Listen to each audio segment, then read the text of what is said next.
जब रिश्ते भरोसे नहीं मतलब से बनाए जाए, जब प्यार सिर्फ एक दिखावा हो, तब एक दिन वही रिश्ता मौत का रूप ले लेता है। आज की कहानी उत्तर प्रदेश के मथुरा जिले से है, जहां एक पत्नी ने अपने विकलांग पति को सिर्फ इसलिए मार डाला क्योंकि वो किसी और से मोहब्बत कर बैठी थी और उसे अपनी नई जिंदगी से कोई नहीं रोक सकता था, यहाँ तक कि उसका पति भी नहीं। शिव कुमार उम्र 42 साल, मथुरा के पास के एक गांव में रहने वाला एक सीधा साधा इंसान, लेकिन एक समस्या थी, वो शारीरिक रूप से विकलांग था।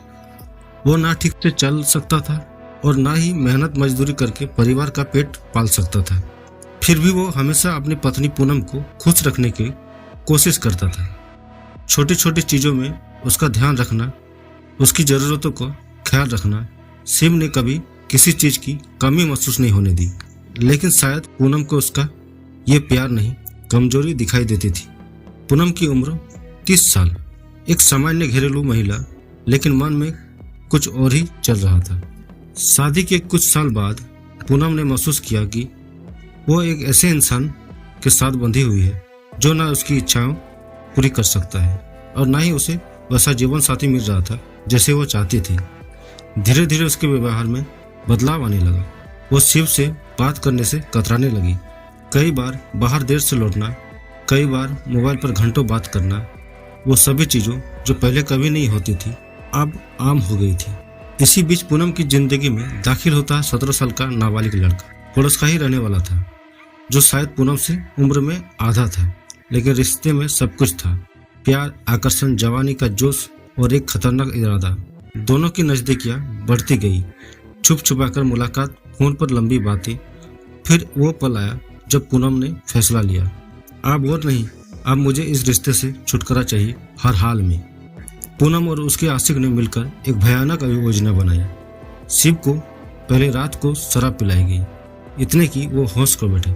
जब वो बेसुध हो गया, पूनम ने खुद अपने हाथों से तकिए से उसका गला घोट दिया। उसका नाबालिग प्रेमी उस वक्त पास खड़ा था, मदद करने के लिए तैयार। शिव की सांसें थम गई। अब सबसे बड़ा सवाल, सबको ठिकाने कैसे लगाया जाए। दोनों ने मिलकर शव को एक बोरे में डाला और उसे पास ही एक ईंट भट्टे में फेंक दिया। वो सोच चुके थे कि अब कोई कुछ नहीं जानेगा, लेकिन सच्चाई कब तक छुपाया जा सकता है। अगली सुबह पूनम ने मोहल्ले और परिवार से कहा, शिव कहीं चले गए हैं, मैं भी नहीं जानती हूँ कहाँ। लेकिन 2 दिन बाद बीत गए, शिव वापस नहीं आया। उसके परिवार को शक हुआ और रिपोर्ट दर्ज करवाई। पुलिस ने सबसे पहले पूनम से पूछताछ शुरू की। उसकी बातें टोलमोल थी। कॉल डिटेल्स निकाले गए और सामने आया 17 साल के लड़के से देर रात तक बात करने का। पुलिस ने उसे कस्टडी में लेकर सख्ती से पूछताछ की और अंत में सच सामने आ गया। पूनम को गिरफ्तार कर लिया गया। उनके नाबालिग प्रेमी को भी किशोर न्यायालय में पेश किया गया। कोर्ट ने पूनम को आईपीसी की धारा 302 की हत्या में दोषी माना और आजीवन कारावास, लाइफ इम्प्रिजनमेंट की सजा सुनाई। जज ने अपने फैसले में कहा कि एक विकलांग व्यक्ति जो अपने जीवन के लिए दूसरे पर निर्भर था, उसे उसी की पत्नी ने मौत के घाट उतार दिया। यह समाज और इंसानियत दोनों के लिए कलंक है। क्या किसी का शरीर साथ ना दे तो इसका जीने का हक भी नहीं होता? क्या प्यार अब सिर्फ शारीरिक आकर्षण तक सीमित रह गया है? शिव कुमार की हत्या सिर्फ एक आदमी की मौत नहीं, बल्कि इंसानियत की हार है।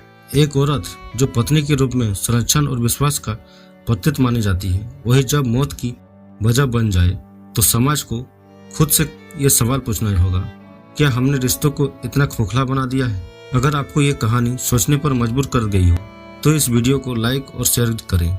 कमेंट करके बताइए, क्या ये इंसाफ था? क्या पूनम को और सख्त सजा मिलनी चाहिए थी? मैं हूं संदीप कुमार और आप देख रहे हैं अंदर का सच।